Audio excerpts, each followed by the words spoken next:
அனைவருக்கும் வணக்கம். இன்னைக்கு banking and SSC point of வியூல என்ன கொஸ்டின்ஸ் இருக்கு அப்படிங்கிறத பார்ப்போம். So first question, which state in India has introduced water bell scheme to combat water deficiency among school children அப்படி சொல்லி கேட்டிருக்காங்க. ஸோ இந்தியாவோட எந்த ஸ்டேட் வாட்டர் பில் அப்படிங்கிற ஸ்கீமை கொண்டு வந்திருக்காங்க. அந்த ஸ்கீம் எதுக்காக அப்படின்னு சொல்லி பார்த்தீங்கன்னா, வாட்டர் டெஃபிஷியன்சி ஸ்டூடெண்ட்ஸ் மத்தியில் இருக்கக்கூடிய வாட்டர் டெஃபிஷியன்சி கம்மி பண்ணுறதுக்காக கொண்டு வந்திருக்காங்க. ஸோ எந்த ஸ்டேட் அப்படின்னா தமிழ்நாடு தான் வந்து இந்த வாட்டர் பில் அப்படிங்கிற ஸ்கீம் கொண்டு வந்திருக்காங்க. ரிப்பீட்டட் இன்டர்வல்ஸ்ல பில் அடிப்பாங்க. பில் அடிக்கிறப்ப தண்ணி குடிக்கணும். ஓகேவா?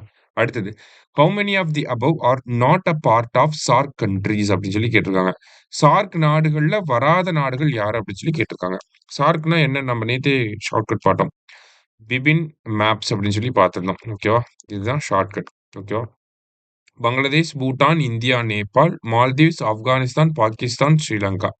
இப்போ பாகிஸ்தான், ஆப்கானிஸ்தான், பங்களாதேஷ் எல்லாரும் வருவாங்க. சைனா மட்டும் வராது. அப்ப how many of the above are not a part of SAARC அப்படின்னு சொல்லி கேட்டிருக்காங்க. நாட் அ பார்ட் அப்படின்னா ஒரே ஒன்று தான். அப்போ ஒன்லி ஒன் அப்படின்னு சொல்லி போடுறோம். சரியா? அடுத்தது, national cooperative policy will be effective until அப்படின்னு சொல்லி கேட்டிருக்காங்க. ஸோ இந்த நேஷனல் கோஆபரேட்டிவ் பாலிசி அப்படிங்கிறது 2025ல இருந்து 2045 வரைக்கும் நடைமுறையில் இருக்க போகுது. சரியா? Option D. அடுத்தது, choose the correct statements. SAARC was established in the year 1985 அப்படின்னு சொல்லி கொடுத்துருக்காங்க. ஸோ சார்க் அப்படிங்கிறத எப்போ எஸ்டாப்ளிஷ் பண்ணியிருக்காங்கன்னா 1985ல. கரெக்ட் தான். ஓகேங்களா? பங்களாதேஷ்ல வச்சு எஸ்டாப்ளிஷ் பண்ணியிருப்பாங்க.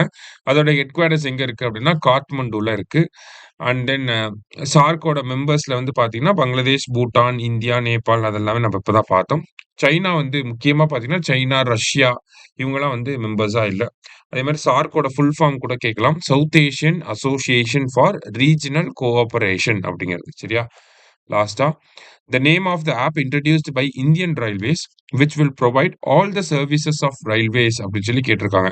ஸோ ரயில்வேஸ்ல ஆல்ரெடி பார்த்தீங்கன்னா யூடிஎஸ் அப்படிங்கிற ஆப் இருக்கு, ஐஆர்சிடிசி அப்படிங்கிற ஆப் இருக்கு. இது எல்லாமே என்ன பண்றாங்க, unreserved tickets, platform tickets, Tatkal ticket book பண்றது, இந்த மாதிரி தனித்தனியா ஒவ்வொன்றுத்துக்கும் ஒவ்வொரு ஆப் அப்படின்னு சொல்லி வச்சிருந்தாங்க. எல்லாமே இன்டகிரேட் பண்ணி ஒரே ஆப்லயே வந்து கொடுக்க போறாங்க. அந்த ஆப்போட பேர் என்ன அப்படின்னு சொல்லி கேட்டிருக்காங்க. நேத்து தான் அந்த ஆப் வந்து லான்ச் பண்ணியிருக்காங்க. அந்த ஆப்போட பேர் என்ன அப்படின்னு பார்த்தீங்கன்னா ரயில் ஒன் அப்படிங்கிற ஆப். சரியா? ஸோ இன்னைக்கு 5 கொஸ்டின்ஸ் வந்து பார்த்துருக்கோம். தேங்க்யூ. சுரேஷ் IAS அகாடமி, வெற்றியின் முகவரி.